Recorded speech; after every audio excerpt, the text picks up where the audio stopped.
Hi, everyone. My name is Sandy Johnson Shadwick, and I'm your host. And for today's BeTechly Discovery Series event, we're discovering how's your website become a security risk? And to help us with that today, we are joined by two experts. We have Heather Leatherwood from Change3, Director of Content, and we have Gary McMillan, who is the Vice President of Onyx. And Onyx is a consulting company that specializes in security with services ranging from implementation, upgrade, migration, you name it, all the way up to support to managed services.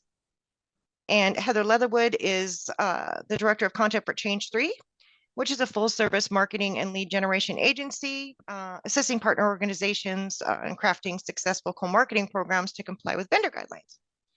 So thanks for joining us today. Thank you for having us. Yeah, what we're going to cover today in the topic, we're going to have a 24-minute deep dive. Featured expert's going to discuss three key facets of this topic, including market data. And we're going to have a 3-minute peer poll, see how you and the other attendees compare on some key questions. You also have a chance to win $100. And then for as long as you and the expert are free, feel free to stay after for a Q&A. And the event is technically over after the poll, but if you have questions that you want answered, we'll stay as long as needed. And don't forget after to get your selected reward, complete a 1-minute voice verification on the phone after the event. Okay, so let's dive in. And actually, first, let's take a look at who's in the audience. These came from the 2 pre-registration questions. We've got a very diverse audience today. Very, very interesting results. Okay. All right. So, let's see here. Basic web applications and systems. Choosing social engineering represents 85% of breaches. Wow. More than 50,000 websites are hacked every single day globally. We see this a lot. So my question, and I'm going to hand this over to Gary, is, when they happen, what are the main reasons that websites get breached? It's a good question, and you look at it, and it kind of goes towards, well, why do most breaches occur? But when we're looking specifically at a website breach or a hack, probably the most predominant reason is that the hackers spreading malware. Hackers often hack websites to spread malware, including spyware and ransomware to website visitors. They could be spreading malware for their own benefit to blackmail your company to pay ransom, or selling patented or information that they can gain from your website. And often they do it for other cyber criminals, for competitors, sometimes even for nation states. But the primary reason is they're trying to get in there and just spread malware so that they can blackmail your company.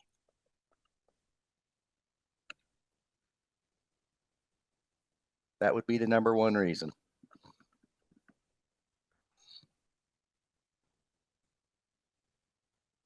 Okay, and Heather, do you have anything that you're seeing different, or anything that you'd like to add? Yeah, well, we work with businesses of all sizes and industries here at Change3, and I've worked with some very large corporations and even healthcare systems. A large portion of my experience has been supporting and working with small and medium-sized businesses. And on the small side, it's usually because some aspect of the website application is out of date and hence more vulnerable to a breach. And we find that small businesses are often in lower cost platforms like, say Wix, Shopify, Web.com, WordPress. There are a lot of platforms, but those are some of the most popular ones that we see. And WordPress can be especially problematic because of its use of plugins, and they require that those mini applications are monitored, updated, and maintained regularly, similar to like what you need to do with your phone or your computer. And if you forget or you don't have a regular update schedule, those plugins can become out of date and stop working as needed. And then that leads to opportunities for bad actors to, take your website down, alter your website without your permission. And for smaller businesses, while most of the time this doesn't like mean or lead to the loss of critical information all the time, like a breach, say like an enterprise's data center can, someone altering your website or taking it down without your permission could impact your brand, your customers' perception of your business, and therefore even much needed sales. So with this in mind, every small business should look into creating a security routine that includes regular website checks at least monthly. It only takes a few minutes, and you can also get a third party to help you if you need that or if you don't have the staff support.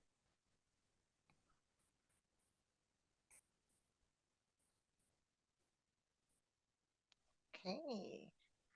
And let's move into our second statistics here. It says one of the top 1 million domains, 46% pose security risks. About 4.1 million websites contain malware, with 92% of all malware infected websites not being flagged. So leaving website owners and visitors vulnerable. So over to you, Gary. What, if anything, can you help? Do businesses usually miss when it comes to their website security? Well, there's a few things that stand out to me when we look at that, and I look at it and go, what they're missing regularly, and I think Heather really hit on it, is, when I'm talking to organizations routinely about website security, how common it is for me to hear that, we really haven't done anything or upgraded or with our website for 2 or 3 years. So that's strike one. If you if you put a website out there and you're not constantly monitoring it, upgrading it, doing those type of things, then that's bad best practice. So what do they usually miss? Regularly monitoring logs and conducting security audits on your website. That should be just best practice, that you're regularly looking at the logs. And if you're monitoring logs and collecting logs, there's things you can do with those logs. You can take those logs and pass them off to a SIM and start, looking at them that way. Another thing that you should be doing is, implementing multi-factor authentication for your website. That's something that is often missed and is critical. Using a content delivery network or CDN is something that if you're not doing, you should be looking at it. But, limit sensitive information that's collected and stored on your website to only things that are really, really necessary and important. You need to educate and train your people that are working on your website, have access internally to your website on best practices. And there's a lot of easy information out there that you can find on what best practices for securing your website are. It sounds basic, but prepare a recovery plan before something happens, and anticipate that, that something could happen. We could have a breach, we could get hacked. And so, you need to have a recovery plan so that what you're doing in the event that it happens. And in the security world, when we'll maybe talk about this more in a little bit, but it's just fundamental incident response. How do we respond to an incident? Have we got a playbook for what we're going to do? And did we properly back up everything? And when we talk about backing it up, we need to have a physical backup, either on site or off premise, somewhere away from our website, where we can promptly recover in the event that we have a threat or an incident that affects our website. So those are the things that are predominantly missed that should be part of your standard operating plan for managing security for your website. What do you think, Heather? Anything else that I missed? Well, again, from the small business perspective, they usually miss that data security is something that they too need to do and create a security posture as well as a routine. Some of the things you touched on. And though it may not include the services of like a security guru like Gary and his team, it should include a few things that are done regularly, like keeping your applications up to date. As Gary mentioned, educating your employees on best practices for strong passwords, things like using multi-factor authentication, how they can best avoid phishing and social engineering scams, and ensuring like your critical data is backed up in a secure manner, even if that's done using a cloud service like Dropbox or Box. And again, I can't stress the importance of regular updates and backups enough. There's a number of things that small businesses can do. And like Gary mentioned, there's a lot of information out there on some of these steps that you can start to take on your own. As for the website, using encryption and checking it monthly, to ensure that everything is up to date, your plugins and your software, those are two commonly missed security related steps.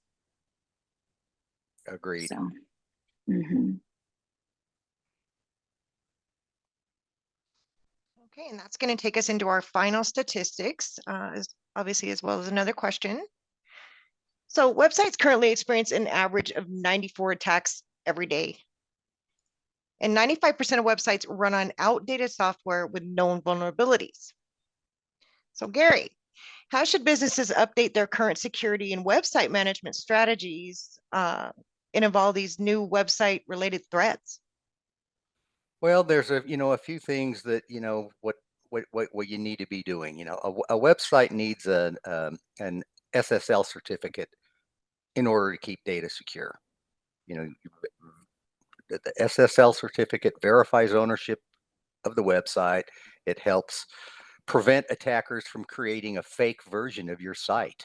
That's more popular than people understand, that once they gain access, then they'll create a fake version of your website and then use that to gain user trust. SSL and TLS encryption is possible because of the public-private key pairing that SSL certificates facilitate. And if you're utilizing an SSL certificate, all the data sent over your server, like whatever it is, maybe it's passwords, credit card informations, but at least everything's encrypted.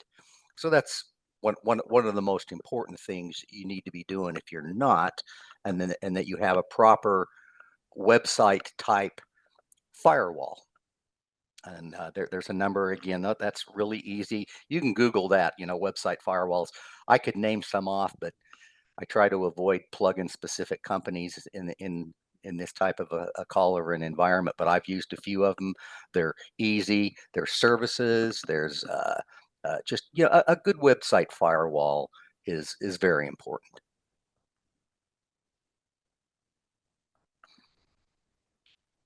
I think that's probably one of the most strategic and important things to be doing, is making sure that that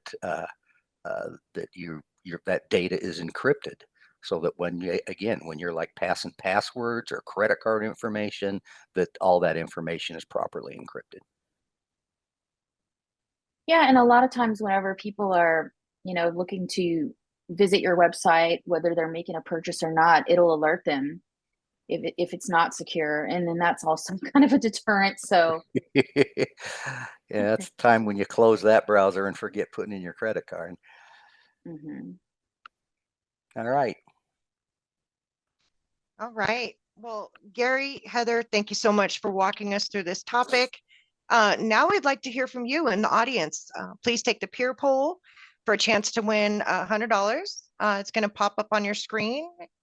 I don't know if we have time, but there's one thing that I would like to throw out why people are just looking at this that really wasn't so much a part of this, but I think it's so important, is, and when we kind of touched on it, and that's how you deal with incident response in today's world of security.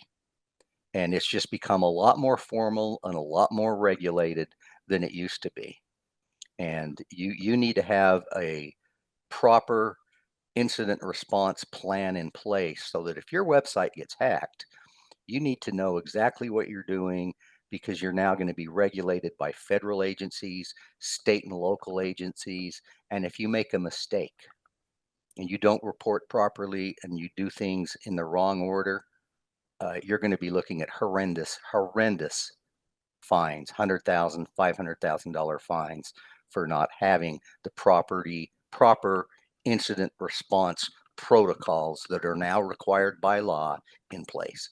So that's something we could, if you'd like more information about, you could reach out to the, BeTechly folks, and we can provide you more information. I'd be more than happy to set up a one-on-one call and go, incident response for your website security is something you better take very, very seriously.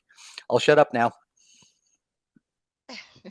No worries. And I wanted to let you know if you do have questions, we'll be happy to answer questions. Being the sensitive subject of security, if you would prefer to ask your questions with either Gary or Heather's team, just let us know. We're happy to set up a one-on-one. As due to the the sensitivity when it comes to kind of security. So I want to throw this back to Gary and Heather. What do you kind of think about? I'm looking at some of the answers in the poll, and what are you kind of thinking about the question one? It seems like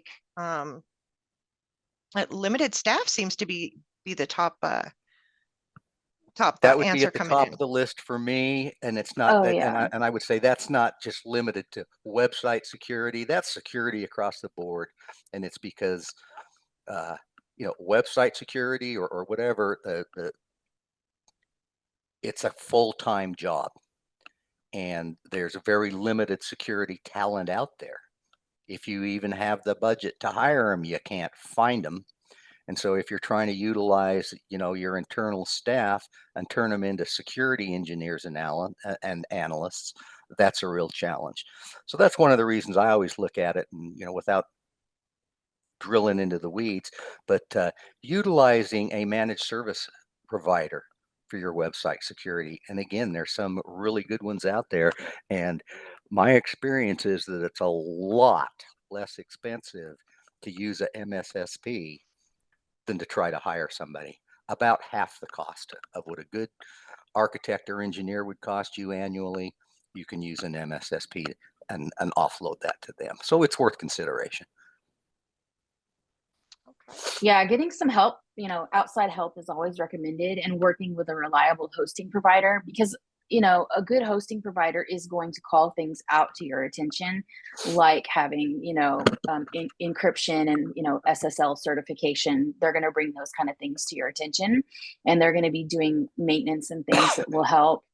And there's companies that have security services for large enterprises, and there's others that help smaller businesses. A lot of internet and cloud service providers are making free content available so that you can arm yourselves with more information about how to improve your security posture. And then there's companies like mine that can help you look at aspects of like your digital infrastructure, such as your website, and help evaluate its security, help you address any issues. And we do offer website vulnerability scans and things for just a few $100s for smaller websites. We offer options for larger sites as well. And but if your site is hosted internally, we recommend also getting a managed security provider like Onyx and involved to review the environment, because they can help you develop a real comprehensive, like, multi-layered cybersecurity strategy. Okay, so thank you so much. We have a little bit of time left for Q&A. Remember, you can stay as long as you're available.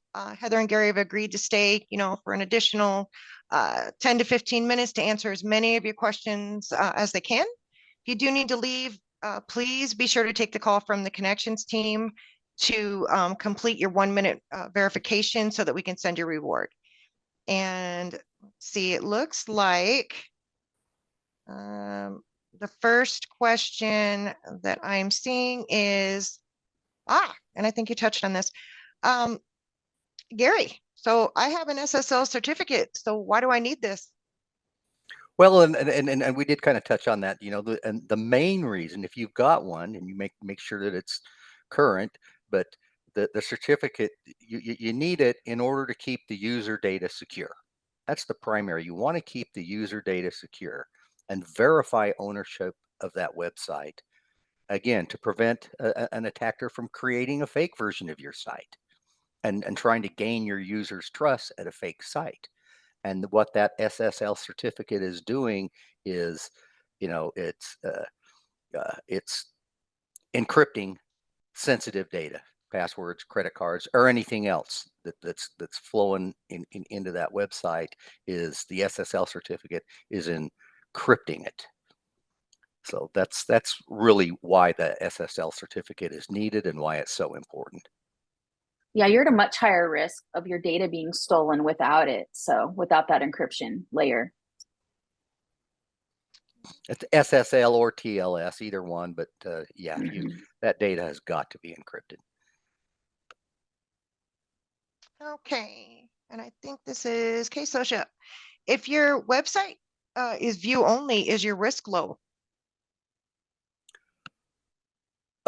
Yeah, I would say so. I mean, predominantly websites are not view only, but if yours is, yeah. I mean, I look at it, and if you're going to a website to make a purchase, well, that's not view only. You're going to be putting in a credit card. You're going to go to Amazon's website and buy a new pair of golf shoes. I did last week.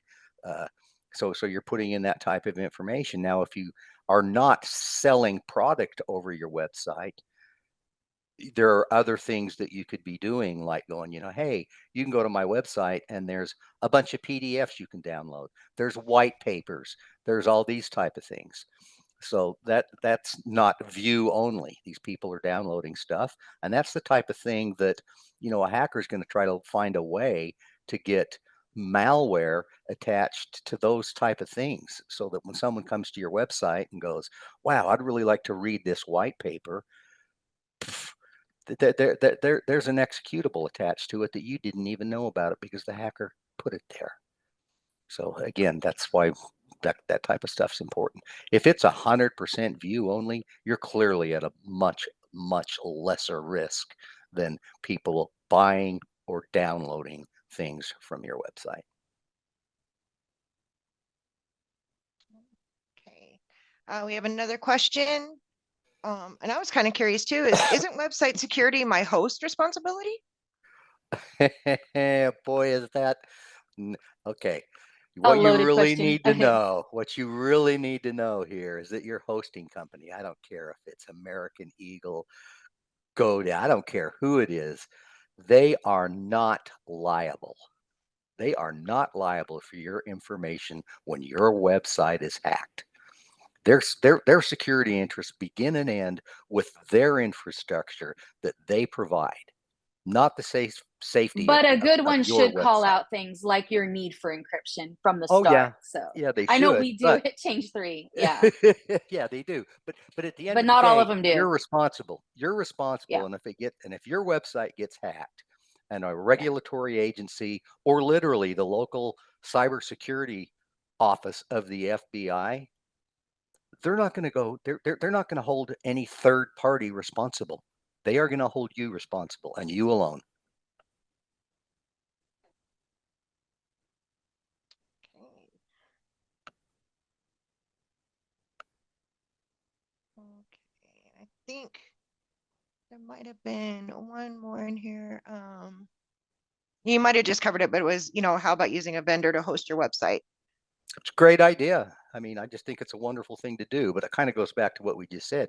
Use them, Mm, but don't assume that because you're using them that you are not responsible, and that the security, website and otherwise, of your company is ultimately your responsibility, whether it's to your shareholders, to your company, to your customers.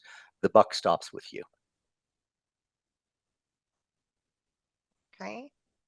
All right. And we got another question. So, and I'm going to direct this over to Gary. So, Jim wants to know, do you anticipate this explosion in AI to make security easier or harder?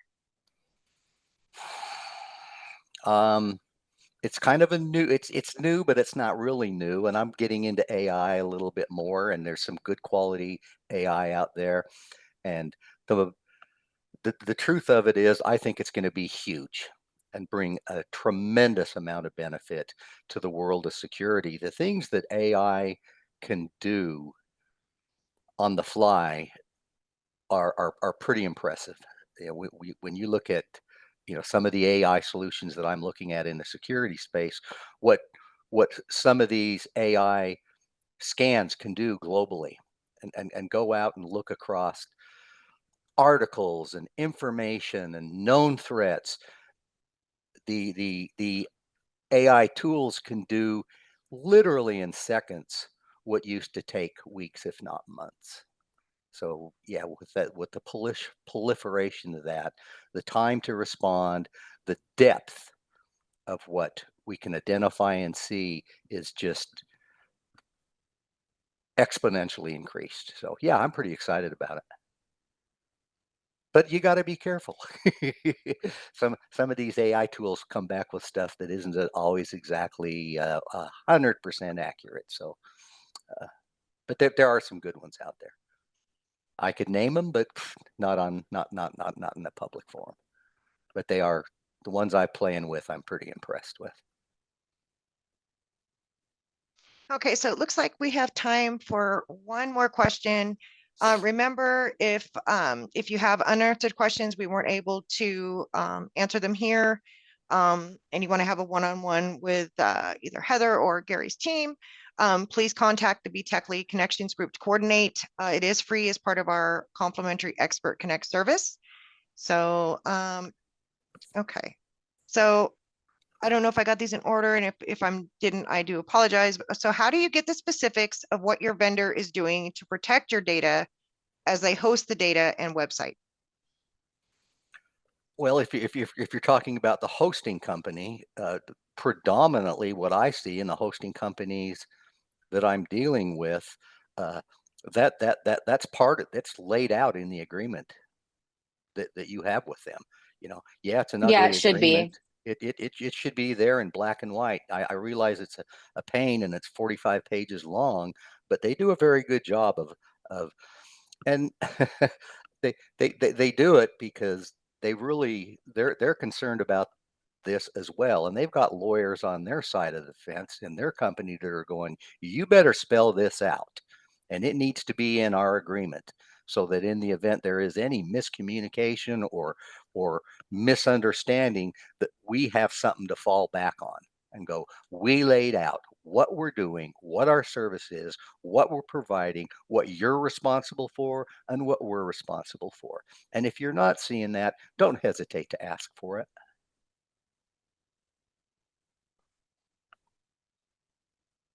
Okay, let's go ahead and take a couple more here. So, oh boy. All right, I'm gonna look at, I think it's Matt. So if we use a cloud hosting provider and keep up with our WordPress patches, what else should we be considering to better secure our website security? We fortunately don't collect any PII or payment info, so we have less sensitive data to secure. Okay, that's good. And one of the things that I heard there that we really didn't, and it just kind of rang a bell with me, and it's, you know, whether it's WordPress or anything else, patch management is something that gets neglected across the board in applications, just across the board, and it's something that's so important. So staying on top of patches across your enterprise is something super important. And I again, in with respect to websites and with respect to the rest of everything that you do out there, you know, organizations, I talk to organizations that go, yeah, we're 6-8 months behind in our patches, and I just cringe. That's not a good thing, because you look at it and go, a high percentage of patches that you're getting from any vendor out there, I don't care if it's Adobe or Microsoft or whatever, but these are predominantly security patches. They're security patches. And if you're not applying them, you're 8 months behind. That's 8 months that you were very vulnerable from not applying that patch. So that's really important to do. Uh, and I just think that, you look at it and go, and there's other things you should be doing. If you're not familiar and if you don't have an EDR solution in place, endpoint detection and response, which includes servers, which can include your web server, EDR solutions are important. If you're not familiar with attack surface management, it's relatively new in the world of security, but attack surface management tools have come a long way, and utilizing these tools, and they're inexpensive, you can go out and discover what the hackers are seeing. It's a good attack surface management solution is looking at it from the hacker's perspective, looking for those vulnerabilities. And for you to be able to see that from their perspective and go, oh, I didn't even know that. I've worked with some of these tools with companies, and they look at it and they go, wow, we thought we decommissioned that server in 2021. Wrong, it's on the network. Well, if it was on, you thought you decommissioned it in 2021, you sure as heck haven't been patching it, have you? That's the type of thing a good attack management tool can alert you to, and you can go, okay, well, we need to go decommission that right this second. So those are great tools. Yeah, I would second that. I work with a lot of MSPs, and that is one of the top things I consistently hear from them is patch management and how overlooked it is, and it's really critical, really, hurt you in the end. Right. Well, thank you everyone for joining us today. Thank you especially to Heather and Gary for this vibrant discussion and discovery. Thank you so much, and have a great day. Thanks, everybody. Thanks, everyone.